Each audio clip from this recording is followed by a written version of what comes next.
ಪ್ರಜ್ವಲ್ ರೇವಣ್ಣಗೆ ಮತ್ತಷ್ಟು ಸಂಕಷ್ಟ ಎದುರಾಗ್ತಾ ಇದೆ.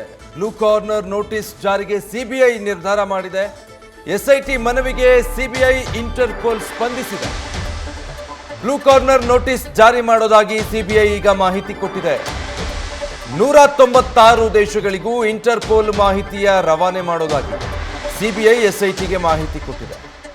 ಆ ಮೂಲಕ ಆರೋಪಿಯ ಚಲನವಲನದ ಬಗ್ಗೆ ನಿಗಾ ಇಡುವಂತಹ ಮಾಹಿತಿ ಕಲೆ ಹಾಕುವಂತಹ ಕೆಲಸಕ್ಕೆ ಮುಂದಾಗಬಹುದು. ಏರ್ಪೋರ್ಟ್ ಮತ್ತೆ ಬೇರೆ ಕಡೆ ಮಾಹಿತಿ ಸಿಕ್ಕರೆ ತಿಳಿಸ್ತೀವಿ ಅಂತ ಸಿಬಿಐ ಹೇಳಿರೋದು. ಎಸ್ಐಟಿಗೆ ಸಿಬಿಐ ಇಂಟರ್ಪೋಲ್ ಟೀಮ್ ಈ ರೀತಿಯಾಗಿ ಮಾಹಿತಿ ನೀಡಿದೆ. ಬ್ಲೂ ಕಾರ್ನರ್ ನೋಟಿಸ್ ಜಾರಿ ಮಾಡಬೇಕು ಅಂದರೆ ಎಸ್ಐಟಿ ಸಿಬಿಐಗೆ ಮನವಿ ಮಾಡಬೇಕು. ಸಿಬಿಐ ಆ ಪ್ರಕ್ರಿಯೆಯನ್ನು ಮುಂದುವರಿಸುತ್ತೆ. ಸೊ 196 ದೇಶಗಳಿಗೂ ಕೂಡ ಇದರ ಮಾಹಿತಿ ರವಾನೆ ಮಾಡಲಾಗುತ್ತೆ. ಅವರ ಚಲನವಲನದ ಮೇಲೆ ನಿಗಾ ಇರಿಸ್ತೀವಿ ಅಂತ ಹೇಳಿದ್ದಾರೆ. ಡೀಟೇಲ್ಸ್ ಕೊಡ್ತಾರೆ ನಮ್ಮ ಪ್ರತಿನಿಧಿ ಪ್ರಜ್ವಲ್, ಫೈನಲಿ ಈಗ ಸಿಬಿಐ ಸ್ಪಂದಿಸಿರೋದು. ಪ್ರಜ್ವಲ್ ರೇವಣ್ಣಗೆ ಮತ್ತಷ್ಟು ಸಂಕಷ್ಟ ಎದುರಾಗೋ ಹಾಗಿದೆ. ಏನೆಲ್ಲ ಅಪ್ಡೇಟ್ಸ್ ಗೊತ್ತಾಗ್ತಾ ಇರೋದು ಬ್ಲೂ ಕಾರ್ನರ್ ನೋಟಿಸ್ ಜಾರಿ ಸಂಬಂಧಪಟ್ಟ ಹಾಗೆ? ವಿಜಯ್, ಈಗಾಗಲೇ ಪ್ರಜ್ವಲ್ ರೇವಣ್ಣಗೆ ಸಂಕಷ್ಟ ಅನ್ನುವಂಥದ್ದು ಎದುರಾಗಿದೆ. ಕಾರಣ ಏನು ಅಂತ ಹೇಳಿದ್ರೆ ಐಪಿಸಿ ಸೆಕ್ಷನ್ 376 ಅಡಿಯಲ್ಲಿ ಎಫ್ಐಆರ್ ಕೂಡ ದಾಖಲಾಗಿರುವಂತದ್ದು. ಆ ಒಂದು ಹಿನ್ನೆಲೆಯಲ್ಲಿ ಬ್ಲೂ ಕಾರ್ನರ್ ನೋಟಿಸ್ ಅನ್ನ ಜಾರಿ ಮಾಡಬೇಕು ಅನ್ನುವಂತ ಒಂದು ಮನವಿಯನ್ನ ಸಿಬಿಐಗೆ ಈಗಾಗಲೇ ಎಸ್ಐಟಿ ಕೂಡ ಮಾಡಿತ್ತು. ಆ ಒಂದು ನಿಟ್ಟಿನಲ್ಲಿ ಸಿಬಿಐ ಕೂಡ ಈಗಾಗಲೇ ನಿರ್ಧಾರವನ್ನ ಮಾಡಿದೆ. ಎಸ್ಐಟಿ ಮನವಿಗೆ ಸಿಬಿಐ ಇಂಟರ್ಪೋಲ್ ಏನಿದೆ ಅದು ಸ್ಪಂದನೆಯನ್ನ ಕೊಟ್ಟಿರುವಂತದ್ದು. ಬ್ಲೂ ಕಾರ್ನರ್ ನೋಟಿಸ್ ಜಾರಿ ಮಾಡುವುದಾಗಿ ಈಗಾಗಲೇ ಮಾಹಿತಿಯನ್ನ ಕೂಡ ನೀಡಿದೆ.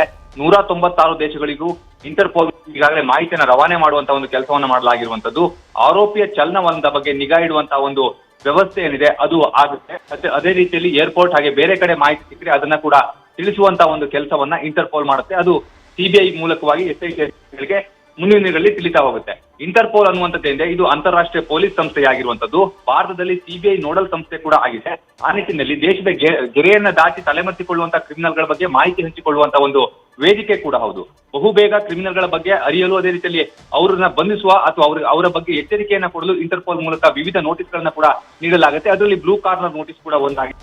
ನಿರ್ದಿಷ್ಟ ಅಪರಾಧಗಳಿಗೆ ನಿಗದಿತ ಬಣ್ಣದ ನೋಟಿಸ್ ಅನ್ನು ಜಾರಿ ಮಾಡುವಂತಹ ಒಂದು ವ್ಯವಸ್ಥೆ ಕೂಡ ಈಗಾಗಲೇ ಜಾರಿಯಲ್ಲಿರೋದ್ರಿಂದಾಗಿ ಈಗಾಗಲೇ ಬ್ಲೂ ಕಾರ್ನರ್ ನೋಟಿಸ್ ಅನ್ನ ಜಾರಿ ಮಾಡಿರುವುದು.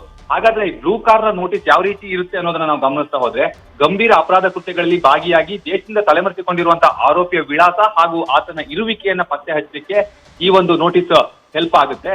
ಅದೇ ರೀತಿಯಲ್ಲಿ ಈಗಾಗಲೇ ಸದ್ಯ ಪ್ರಜ್ವಲ್ ರೇವಣ್ಣ ಅವರಿಗೆ ಈ ನೋಟಿಸ್ ಅನ್ನ ನೀಡಲು ಮುಂದಾಗಿರೋದ್ರಿಂದಾಗಿ ಪ್ರಜ್ವಲ್ ರೇವಣ್ಣ ಅವರು ಎಲ್ಲಿದ್ದಾರೆ ಅನ್ನೋದ್ರ ಬಗ್ಗೆ ಕೂಡ ಟ್ರ್ಯಾಕ್ ಮಾಡುವಂತ ಒಂದು ಕೆಲಸವನ್ನ ಮಾಡ್ತಾರೆ. ಅವರು ಯಾವುದೇ ದೇಶಕ್ಕೆ ಹೋದ್ರೂ ಕೂಡ ಅವರ ಬಗ್ಗೆ ಸಂಪೂರ್ಣವಾದಂತಹ ಒಂದು ಮಾಹಿತಿಯನ್ನು ಕಲೆ ಹಾಕುವಂತ ಒಂದು ಕೆಲಸವನ್ನ ಮಾಡಲಾಗುತ್ತೆ. ಇಂಟರ್ಪೋಲ್ ಮುಖಾಂತರವಾಗಿ ಸಿಬಿಐಗೆ ಈ ಒಂದು ಮಾಹಿತಿ ಕೂಡ ಲಭ್ಯವಾಗುತ್ತೆ. ಅನಂತರದಲ್ಲಿ ಅವರು ಎಸ್ಐಟಿ ಅಧಿಕಾರಿಗಳಿಗೆ ಇದ್ರ ಬಗ್ಗೆ ಮಾಹಿತಿಯನ್ನು ಕೊಡುವಂತ ಒಂದು ಕೆಲಸವನ್ನ ಮಾಡ್ತಾರೆ. Vijay, thank you Prajwal.